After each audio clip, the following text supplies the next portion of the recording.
آپ دیکھ رہے ہیں تجزیوں، تبصروں اور اہم ترین خبروں پر مشتمل پاکستان کا سب سے مستند اور معتبر نیوز شو دنیا مہر بخاری کے ساتھ۔ السلام علیکم اینڈ گڈ ایوننگ، میں ہوں مہر بخاری۔ پہلگام واقعے کے بعد بھارت نے یک طرفہ طور پر پاکستان کے خلاف سفارتی اور آبی جنگ چھیڑتے ہوئے 8 اقدامات لینے کا اعلان کر دیا ہے۔ انڈین میڈیا کے مطابق آج بھارت کے وزیر اعظم نریندر مودی نے کابینہ کمیٹی برائے سیکیورٹی اجلاس کی صدارت کی۔ اجلاس کے بعد پریس کانفرنس کرتے ہوئے ترجمان بھارتی وزیر خارجہ نے یہ کہا ہے کہ بھارت پاکستان کے ساتھ سندھ طاس معاہدہ معطل، واگا بارڈر بند، تمام پاکستانیوں کو 48 گھنٹے جبکہ پاکستانی ہائی کمیشن عملے کو 7 دن میں بھارت چھوڑنے سمیت 8 دیگر اقدامات لینے کا اعلان کرتا ہے۔ بھارتی ترجمان وزارت خارجہ نے پریس کانفرنس میں کہا ہے کہ بھارت پاکستان کے ساتھ تعلقات کو مزید کم کر رہا ہے اور ہائی کمیشن اہلکاروں کو 55 سے کم کر کے 30 کر دیا جائے گا۔ بھارتی اعلان، وزیر خارجہ ترجمان کی پریس کانفرنس اور بھارت کے یک طرفہ اقدامات کے بعد وزیر اعظم شہباز شریف نے بھی کل قومی سلامتی اجلاس طلب کر لیا ہے۔ حکومتی ذرائع کے مطابق قومی سلامتی کمیٹی بھارتی اقدامات کا مؤثر جواب دے گی۔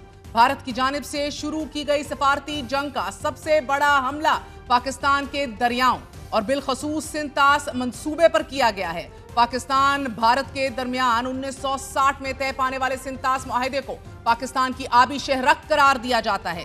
دریاؤں کے پانی کے منصفانہ تقسیم سے متعلق اس معاہدے کا ضامن گارنٹر عالمی بینک ہے۔ After 9 long years of discussion, this negotiation finally came and culminated into this contract, which was negotiated by the then Prime Minister Jawaharlal Nehru and former Pakistani President Mohammad Ayub Khan۔ یہ غیر معمولی اہمیت کا حامل معاہدہ کسی جنگ کے دوران بھی معطل نہیں ہوا۔ معاہدے کے تحت بھارت کو پنجاب میں بہنے والے 3 مشرقی دریاؤں بیاس، راوی اور ستلج کا زیادہ پانی ملے گا، یعنی کہ بھارت کا ان دریاؤں پر کنٹرول زیادہ ہوگا، جبکہ مغربی دریاؤں یعنی کہ سندھ، جہلم اور چناب کا کنٹرول پاکستان کے پاس ہوگا۔ اور اب جبکہ بھارت نے سندھ طاس معاہدہ معطل کر دیا ہے، پاکستان کو بھارتی آبی جارحیت کا سامنا کرنا پڑے گا۔ اگر بھارت اس معاہدے پر عمل نہیں کرتا تو پاکستان میں سیلاب آنے کا خطرہ بھی پیدا ہو جائے گا، کیونکہ بھارت پانی کو کنٹرول کرنے کی بجائے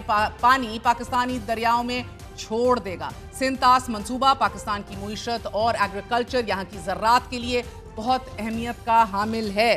یہ ذہن میں رکھیے کہ 45% آبادی زراعت سے منسلک ہے ہماری، اور پانی سندھ طاس منصوبے کے تحت ہی پاکستان کو ملتا ہے۔ 24% پاکستانی جی ڈی پی کا دار و مدار ہی اسی سندھ طاس منصوبے کی وجہ سے ہے، اور سندھ طاس منصوبہ پاکستان میں پیدا ہونے والی گندم، چاول، کپاس، دیگر فصلوں کے ذریعے بھی ضروری ہے۔ This is nothing short of a food crisis or an emergency that we're ultimately looking at۔ Pahalgam میں نہتے سیاحوں پر حالیہ حملہ اور اس کے نتیجے میں 30 کے قریب ہلاکتوں، درجنوں زخمی ہونے کے بعد مقبوضہ جموں اور کشمیر میں حالات کشیدہ تر ہیں۔ بھارتی ریاست کے خلاف سری نگر سمیت دیگر علاقوں میں بھی ہڑتال جاری ہے اور بڑی تعداد میں کشمیری احتجاج کر رہے ہیں، مگر بھارت کی جانب سے ایک بار پھر پاکستان کے خلاف نہ صرف پروپیگنڈا کیا گیا ہے وداؤٹ اینی انویسٹیگیشن، بغیر کسی تحقیق کے ایک ڈپلومیٹک اوفینسو لانچ کر دیا گیا ہے ان 8 اقدامات کی صورت۔